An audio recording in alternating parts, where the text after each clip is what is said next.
नमस्कार प्रिय दर्शकों, हाजिर हूँ ज्योतिष संबंधित एक योगों को लेकर के। आज हमारी जो बात होने वाली है जन्म कुंडली से संबंधित एक योग को लेकर के, जो बहुत ही उच्च कोटि का राजयोग है।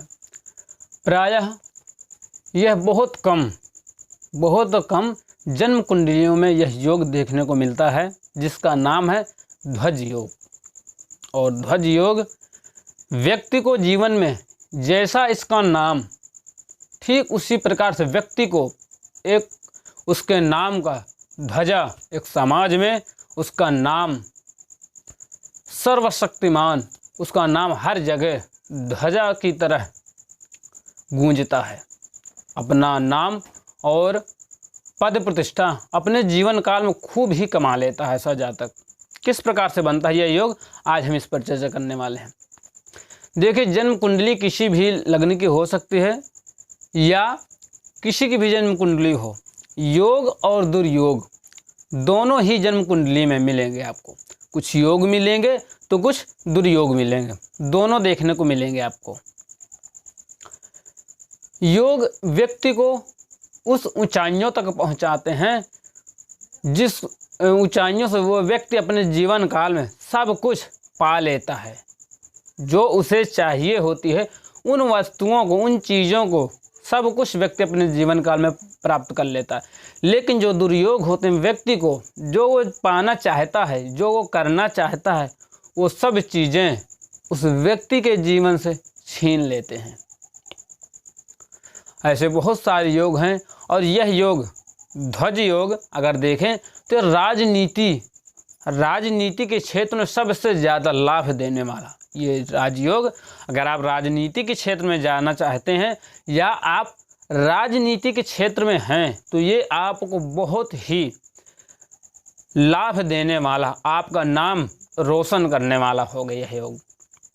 ये एक व्यक्ति ने, उन्होंने लव मैरिज से संबंधित प्रश्न किया है। ओकेश गोयल जी करके हैं। उन्होंने प्रश्न किया क्या मेरी लव मैरिज शादी होगी, और होगी अदर कास्ट में, तो क्या मेरे परिवार के सदस्य, मेरे माता पिता या उनके घर के माता पिता राजी होंगे या नहीं। आइए प्रश्न का जवाब भी देंगे वीडियो के लास्ट में, तब तक बने रहें, कार्यक्रम को देखते रहें। पहले ध्वज योग के बारे में हम जान लेते हैं, किस प्रकार से जन्म कुंडली में यह बनता है। तो प्रिय दर्शकों, जन्म कुंडली अगर की बात करें तो किसी भी लग्न की हो सकती है, यानी मेष से लेकर के मीन पर्यंत किसी भी लग्न की हो सकती है आपकी जन्म कुंडली।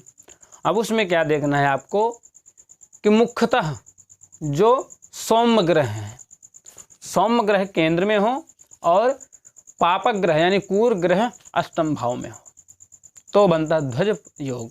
आइए देखते हैं। ये लग्न है, ये व्यक्ति का लग्न है और लग्न आप हैं, ये व्यक्तित्व तो आप हैं। ये लग्न से व्यक्ति के व्यक्तित्व का विचार किया जाता है, व्यक्ति के बारे में विचार किया जाता है कि व्यक्ति कितना मजबूत, किस कदर का, क्या स्वभाव उसका, किस प्रकार से उसका रहना सहना, उसका आचरण व्यवहार किस प्रकार से, ये लग्न से हम तय करते हैं। तो ये हुए आप, और लग्न में ही सौम्य ग्रह होने चाहिए। तो सौम्य ग्रह कौन कौन से होते हैं, जैसे कि गुरु, शुक्र, बुध और चंद्रमा अथवा बुध। ये देख लेना कि इन दोनों में से कोई एक ग्रह गुरु शुक्र के साथ यहाँ बैठे हों। चारों भी हो सकते हैं, गुरु शुक्र चंद्रमा और बुध चारों ग्रह भी लग्न में हो सकते हैं। अगर 3 ग्रह भी हैं तो भी चलेगा।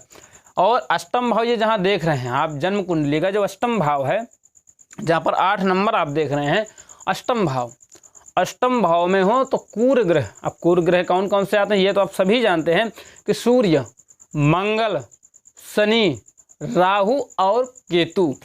तो ये तो आप सभी जानते हैं कि राहु और केतु कभी एक जगह नहीं होते हैं, ये क्रमशः हर कुंडली में आमने सामने होते हैं।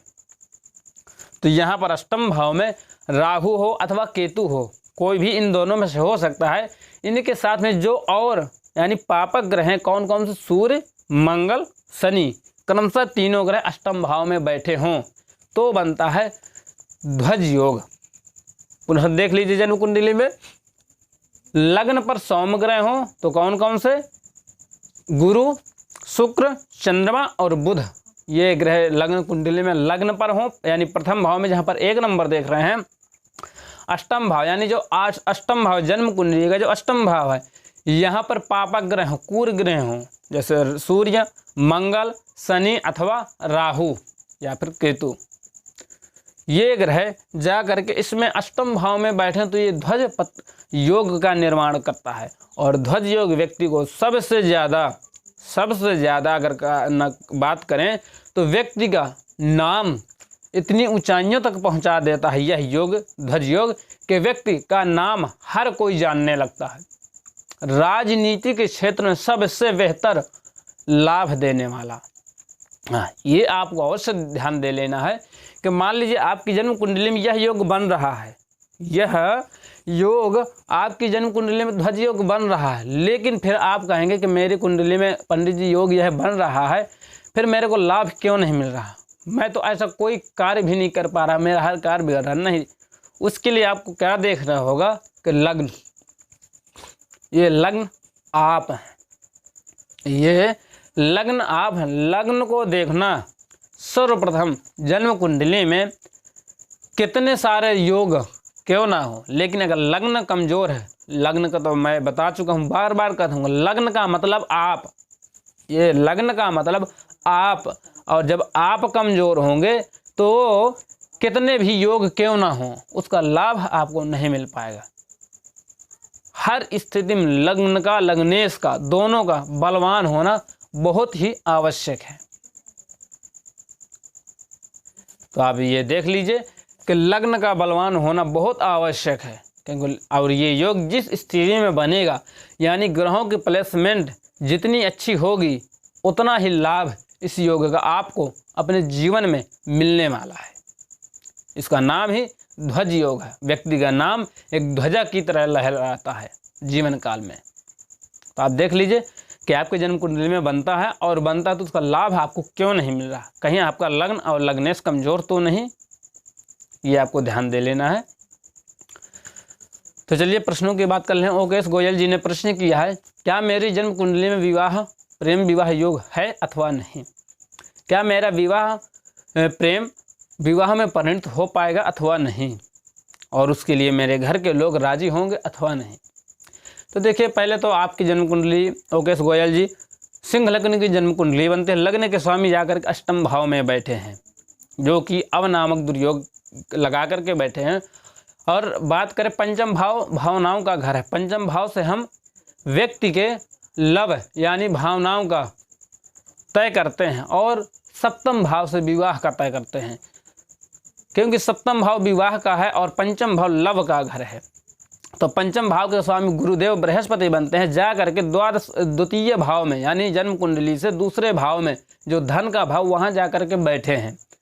तो बुध की राशि, जो कि बुध अगर देखें तो गुरुदेव बृहस्पति बुध को शत्रु मानते हैं, बुध को शत्रु मानते हैं गुरुदेव बृहस्पति, वहाँ जा करके बैठे हैं।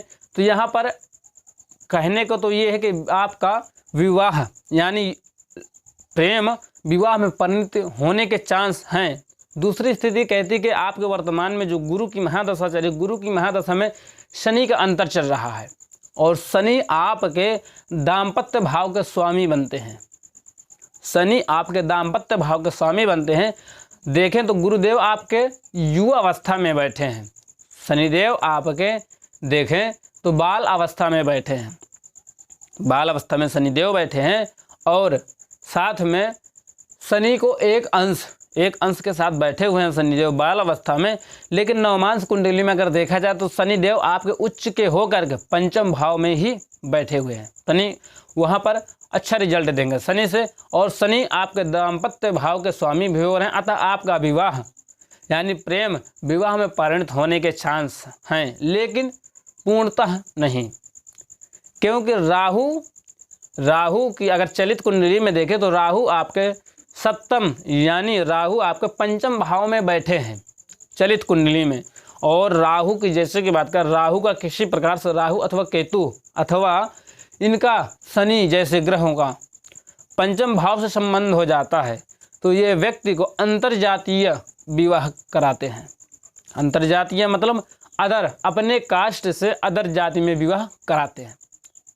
तो जैसा कि आपने बताया कि अंतर कास्टीय जात का विवाह करना चाहते हैं, माता पिता राजी होंगे अथवा नहीं। देखिए माता पिता मुझे, क्योंकि आपके चतुर्थ भाव में लग्न में देखा जाए तो राहु और केतु दसम भाव में बैठे हैं, जिसके कारण माता पिता राजी नहीं होंगे। उनसे मतभेद की स्थिति आपको बनी रहेगी जीवन काल में। अगर आप ये लव मैरिज करते हैं तो फिर आगे आपकी इच्छा। वैसे मैं तो यही कहूँगा माता पिता की सलाह ले लें, उसके बाद ही आप इस रास्ते में आगे बढ़ें।